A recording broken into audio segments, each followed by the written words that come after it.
Hello my dear student, आपके लिए लाया हूँ सामाजिक विज्ञान का वायरल प्रश्न पत्र जो 2024 की परीक्षा देंगे उनके लिए बहुत ही वेरी मोस्ट इंपॉर्टेंट लाया हूँ वायरल प्रश्न पत्र। यदि आप इसे अच्छे से तैयार कर लेते हो तो हम 100% गारंटी के साथ कहता हूँ 70 में 70 मार्क्स आपके पूरे हो जाएंगे। मैं गारंटी के साथ कहता हूँ क्योंकि मैं यहाँ पर वायरल प्रश्न लाया हूँ बहुत अच्छे से। देख लीजिए, सत्र 2023-2024 का आदर्श प्रश्न पत्र है, कक्षा 10 किसका, सामाजिक विज्ञान का केवल प्रश्न पत्र है। पूर्णांक कितने नंबर का, देखिए 70 अंक का है। ठीक, इसके बाद देखिए समय कितना आपको मिलेगा, 3 घंटे 15 मिनट आपको मिलेंगे। ठीक, यदि आप अच्छे से ये सामाजिक विज्ञान का वायरल प्रश्न पत्र अच्छे से तैयार कर लेते हो ना, तो मैं गारंटी के साथ कहता हूँ यही आएगा, 100 में 100% यही वायरल प्रश्न पत्र आएगा। ये बहुत ही वायरल प्रश्न पत्र है। तो देखिए, वीडियो को शुरू करते हैं। ये चैनल पर पहली बार तो प्लीज़ चैनल को सब्सक्राइब कर लीजिए क्योंकि मैं बोर्ड के रिलेटेड मैं तैयारी करवाता हूँ। देखिए पहला प्रश्न, इसमें देखिए कुछ सामान्य निर्देश हैं, सभी प्रश्न अनिवार्य हैं। दूसरा देखिए, प्रारंभ के 15 मिनट परीक्षार्थियों को प्रश्न पत्र पढ़ने के लिए निर्धारित हैं। यह प्रश्न पत्र 2 खंडों आ एवं बा में विभाजित है।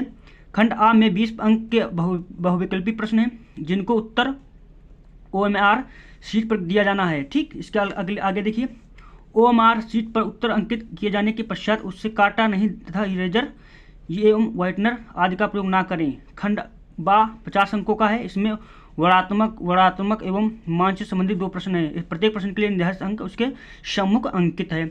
अगला आगे देखिए, दिए गए मानचित्र को उत्तर पुस्तिका में मजबूती के साथ संलग्न करना आवश्यक है। दृष्टिबाधित परीक्षार्थियों के लिए मानचित्र कार्य के स्थान पर अलग से प्रश्न लिखने के लिए दिए गए हैं। आप लोगों को देखिए अगला प्रश्न, इसमें जो खंड आ देखिए 20 अंक का है। ठीक, बहुविकल्पी प्रश्न यहाँ से देखिए स्टार्ट।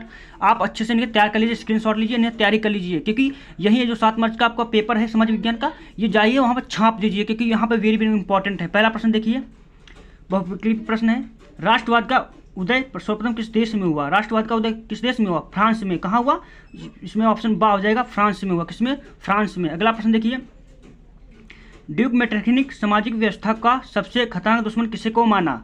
जो ड्यूक मेटरनिख था सामाजिक व्यवस्था का सबसे खतरनाक दुश्मन किसे माना, ज्यूसेप्पे मैथ्यूनी को। किसको, ऑप्शन नंबर दा हो जाएगा, ज्यूसेप्पे मैथ्यूनी को। अगला प्रश्न देखिए, प्रश्न नंबर, सूती कपड़ा मिल की रूपरेखा किसने की रखी। सूती कपड़ा मिल रखी की रूपरेखा किसने की, तो इसमें ऑप्शन नंबर क्या हो जाएगा, रिचर्ड आर्कराइट ने किया। ठीक, ऑप्शन नंबर बा इसमें करेक्ट हो जाएगा। अगला प्रश्न देखिए, 1928 से 1934 के बीच भारत में गेहूं की कीमत 50% तक गिर गई। इसका कारण था अंतर्राष्ट्रीय बाजार में कीमतों का गिरना, कीमतों का बढ़ना, कीमतों का स्थिर रहना, उपयुक्त में से कोई नहीं। तो क्या हो जाएगा, कीमतों का गिरना। ऑप्शन नंबर आ करेक्ट हो जाएगा, ऑप्शन नंबर आ करेक्ट हो जाएगा। आप अच्छे से तैयार कर लीजिए, स्क्रीनशॉट लीजिए और अच्छे से तैयारी कर लीजिए क्योंकि मैं यहाँ पर वेरी इंपॉर्टेंट लाया हूँ प्रश्न पत्र, इसे वायरल प्रश्न पत्र है। इसके बाद देखिए, 5वां प्रश्न क्या, 1448 ईस्वी में गुटेनबर्ग में कौन सी पुस्तक छापी है। क्योंकि मैं स्पीड में बताऊंगा। देखो 1448 ईस्वी में गुटेनबर्ग ने कौन सी पुस्तक छापी थी, तो क्या होगा, बाइबल छापी थी, जो प्रभु यीशु मसीह के नाम से, जो क्या बाइबल उनके बारे में पूरा वर्णन हुआ है। 1428 ईस्वी में, 48 ईस्वी में क्या गुटेनबर्ग कौन सी पुस्तक छापी, बाइबल। अगला प्रश्न देखिए, प्रश्न नंबर 6 कह रहा है, बेल्जियम में सामुदायिक सरकार का चुनाव कौन कराता है। बेल्जियम में सामुदायिक सरकार का चुनाव कौन कराता है। एक ही भाषा बोलने वाले लोग, सभी भाषाओं को बोलने वाले लोग, केवल जर्मन भाषा बोलने वाले लोग, उपयुक्त सभी। तो क्या होगा, सभी कराते हैं। बेल्जियम में सामुदायिक सरकार चुनाव कौन कराता है, उपयुक्त सभी कराएगा। ऑप्शन नंबर द करेक्ट हो जाएगा। अगला प्रश्न देखिए, अगला प्रश्न है, निम्नलिखित में से कौन सा लक्षण संघीय सरकार में संबंधित नहीं है।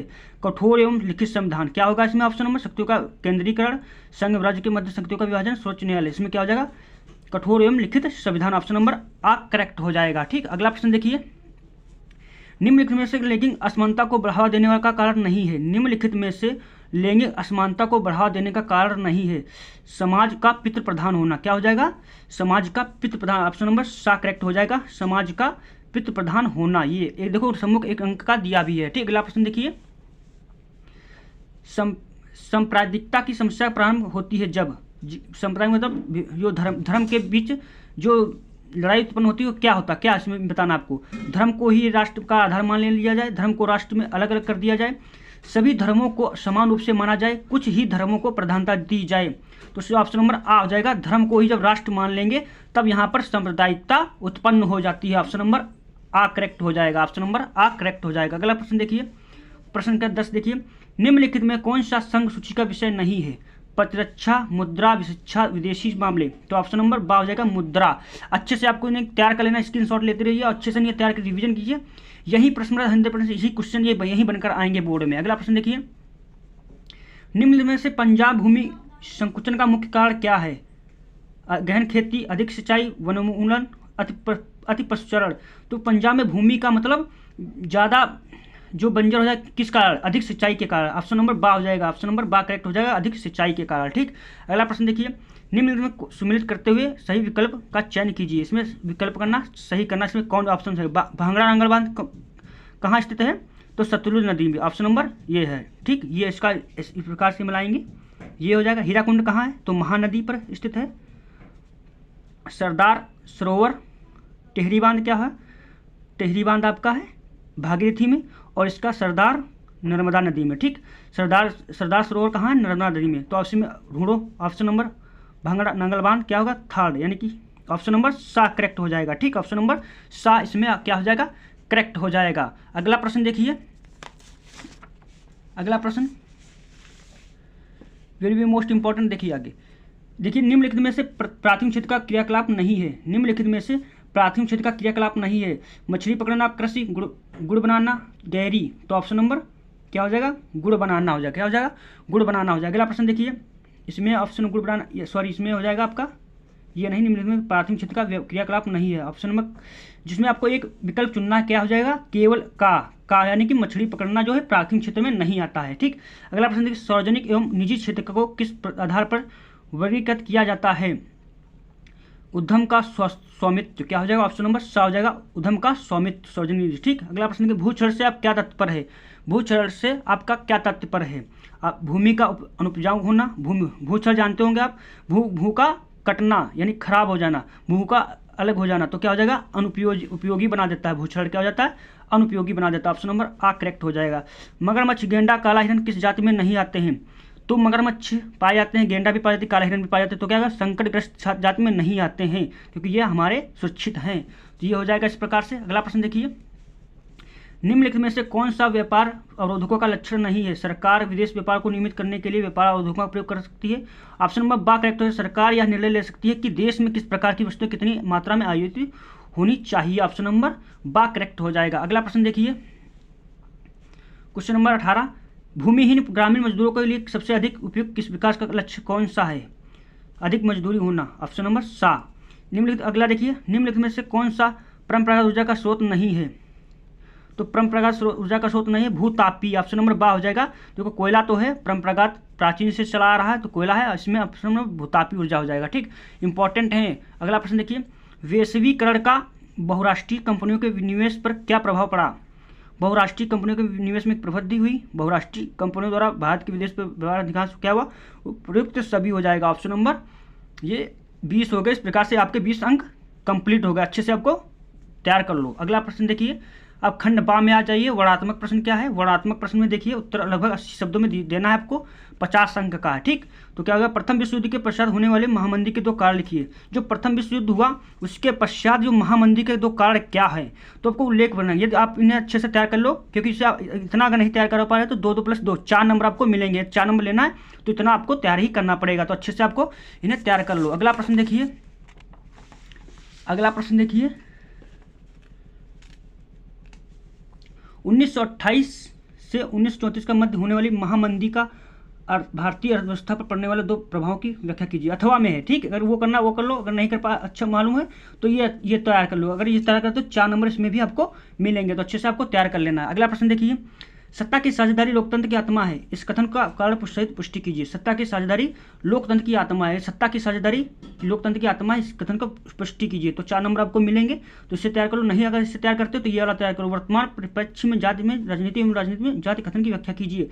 तो आपको अच्छा लगेगा, ऊपर ही वाला तैयार कर लो। 4 नंबर आपको इसमें मिल जाएंगे। अगला प्रश्न देखिए, आर्थिक विकास के लिए ऊर्जा के आधारभूत आवश्यकता है, इसके कोई 2 कारण लिखिए। तो इसमें 2 कारण अगर इसके लिखते हो स्क्रीनशॉट लीजिए या नोट कर लीजिए, अच्छे से कर लीजिए। 4 नंबर मिलेंगे। ठीक, अगला प्रश्न देखिए, परिवहन तथा संचार के साधन किसी भी देश की जीवन रेखा क्यों माने जाते हैं। 2 कारण लिखिए, अगर 2 कारण लिखते हो 2 + 2 4 नंबर आपको इसमें भी मिल जाएंगे। ठीक, अगला प्रश्न देखिए, बहुराष्ट्रीय कंपनियां अपने उत्पाद की उत्पादन लागत कम बनाए रखने के लिए किस प्रकार का प्रबंधन करती हैं, किन्हीं 2 का उल्लेख कीजिए। 4 नंबर इसमें भी आपको मिलेंगे। अगला प्रश्न देखिए, अच्छे बाजार के किन्हीं 2 लक्षणों का उपयोग में अथवा करके है, यदि आप ऊपर वाला तैयार कर लो, ऊपर नीचे वाला तैयार कर लीजिए। ठीक, अच्छे से, अच्छे बाजार के किन्हीं 2 लक्षणों का उल्लेख कीजिए। तो इसमें भी 4 नंबर आपको मिलेंगे, या ये करना, ये करना, इसमें से एक कर लीजिए। ठीक है, अब वर्णनात्मक प्रश्न 2 भाग में देखिए क्या है, इसमें कितना लिखा, उत्तर लगभग 150 शब्दों में आपको देना ही पड़ेगा, यानी कि दीर्घ उत्तरीय प्रश्न है। ठीक, यहाँ पर देखिए पहला प्रश्न, महात्मा गांधी ने असहयोग आंदोलन क्यों चलाया, किन्हीं 2 कारणों को उल्लेख कीजिए, इसे उन्होंने स्थगित क्यों कर दिया। देखिए कितना इंपॉर्टेंट प्रश्न बनना है, महात्मा गांधी ने असहयोग आंदोलन क्यों चलाया, 2 कारण भी दिखना, उसके स्थगित क्यों। इस पर 2 + 2 + 4 यानी कि 3 प्रश्न से बन रहे हैं, 6 नंबर आपको मिलेंगे। अच्छे से कर लीजिए, महात्मा गांधी के बारे में पता ही आपको, असहयोग आंदोलन क्यों चलाया, इसके 2 कारण भी लिखिए। अगला प्रश्न देखिए, या आपको ये नहीं करना, तो ये सत्याग्रह का अर्थ क्या है, महात्मा गांधी द्वारा चलाए जाने की वाले किन्हीं 2 सत्याग्रह आंदोलनों का उल्लेख कीजिए। 2 + 2 + 6, अगर ये नहीं बात आप मालूम तो ये वाला तैयार कर लीजिए, एक तो ऊपर वाला अच्छा रहेगा। ठीक, तैयार कर लीजिए। अगला प्रश्न देखिए, लोकतंत्र में राजनीतिक दलों को आवश्यकता क्यों पड़ती है, इनके किन्हीं 4 कारणों का उल्लेख कीजिए। लोकतांत्रिक में राजनीतिक दलों की आवश्यकता क्यों पड़ती है, राजनीतिक दल क्यों बनाए जाते हैं। राजनीतिक दल जानते ही आप हो गए, जैसे प्रधानी हो गया, जिला पंचायत, ये आप आपस में मतलब क्या बटे हुए हैं, क्यों जरूरी, 4 का उल्लेख कीजिए। ठीक, अगला प्रश्न देखिए, ये नहीं पता, ये अथवा में देख लीजिए, लोकतंत्र उत्तरदायित्व, पारदर्शी एवं वेद शासन की व्यवस्था देता है, इसका कथन की व्याख्या कीजिए। देखो अथवा का मतलब होता है ये ऊपर वाला करिए या ये वाला करिए, ये 6 नंबर से है तो इसमें ये करना है या ये करिए, ये करना होता है। ठीक, तो 6 नंबर आपको मिलेंगे। अगला प्रश्न देखिए, मृदा प्रदन का क्या अर्थ है, मृदा प्रदन का भूमि पर पड़ने वाले 2 प्रभावों का वर्णन कीजिए। 2 + 2 + 6, मृदा प्रदन क्या, भूमि का कटाव क्या है, बहुत अच्छा है, बहुत सिंपल से आपको 6 नंबर मिलेंगे। अच्छे से तैयार कर लीजिए। अगला प्रश्न देखिए, या ये नहीं करना चाहते तो ये कर लीजिए, भारत में पाए जाने वाले मोटे अनाजों का उल्लेख कीजिए, इनकी पैदावार बढ़ाने के लिए क्या उपाय किए जा सकते हैं, किन्हीं 2 का उल्लेख कीजिए। मोटे अनाज जानते हैं, जिसे आपका होगा मक्का, बाजरा। ठीक, अगला प्रश्न देखिए, असंगठित क्षेत्र के श्रमिक सामाजिक भेदभाव के शिकार हैं, इसके 3 कारण लिखिए, इसमें 3 कारण लिखना है। अगला प्रश्न देखिए, अथवा में है, मानव विकास सूचकांक क्या है, मानव विकास को मापने वाले प्रमुख अवयवों को वर्णन कीजिए। तो इस प्रकार से ये दीर्घवर्ती प्रश्न आपके हो गए। इसके बाद आपका क्या आएगा, इसके बाद आपका आएगा मानचित्र संबंधी प्रश्न। क्या आ जाएगा, मानचित्र संबंधी प्रश्न। तो मानचित्र प्रश्न संबंधी देख लीजिए, आपको अच्छे से तैयार कर लीजिए।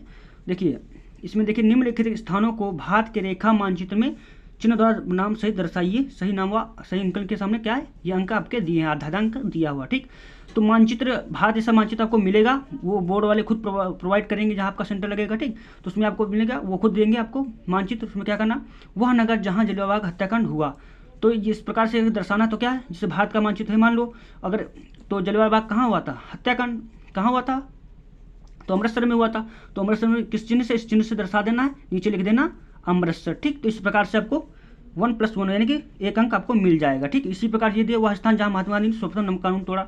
ठीक, वह स्थान जहाँ नील की खेती करने वाले किसानों ने आंदोलन किया। वह स्थान जहाँ सूती मिल श्रमिकों ने सत्याग्रह किया। तो इस प्रकार से ये आपका दिया। इस प्रकार से ये वह स्थान जहाँ दिसंबर 1920 में भारतीय राष्ट्रीय कांग्रेस के अधिवेशन हुआ। ठीक, इसके बाद केवल दृष्टिबाधित परीक्षाओं की, ये इतना आपको ध्यान रखना है, केवल दृष्टिबाधित परीक्षार्थियों के लिए मानचित्रकार के लिए विकल्प रूम में है। ठीक, यदि आपको प्रॉब्लम है आंखों में तो आप ये चुन सकते हो। ठीक, ये वाला निर्देश आपको दिया है। ठीक, तो इस प्रकार से अगर ये कर सकते हो, अगर नहीं तो कोई दिक्कत नहीं, वही ऊपर वाला करना है। ठीक, अब मानचित्र संबंधी कार्य और देख लीजिए क्या है आपका, ये है निर्देश दिए गए भारत के मानचित्र में निम्नलिखित को दर्शाइए। दर्शाना आपको, पश्चिम बंगाल का राष्ट्रीय उद्यान कहाँ है, तो कहाँ पर स्थित है, वहाँ इस चिन्ह से दर्शाइए। आपको 1 + 1 नंबर मिल जाएगा। ठीक, नर्मदा नदी पर बांध चिन्ह द्वारा बनाना है। ठीक, महानदी चिन्ह द्वारा बनाइए, चिन्ह द्वारा नाम सहित लिखना है, महानदी हीराकुंड बांध। ठीक, तो इसको दर्शाना है। झारखंड का एक कोयला क्षेत्र वो द्वारा चिन्ह द्वारा दर्शाना है, इस चिन्हों द्वारा दर्शाना है। भारत के पूर्वी तट पर स्थित एक पतन चिन्ह द्वारा नाम सहित दर्शाना है। तो इस प्रकार से हमारा ये कंप्लीट हुआ। यदि वीडियो अच्छा लगा तो प्लीज चैनल को सब्सक्राइब कर लीजिए।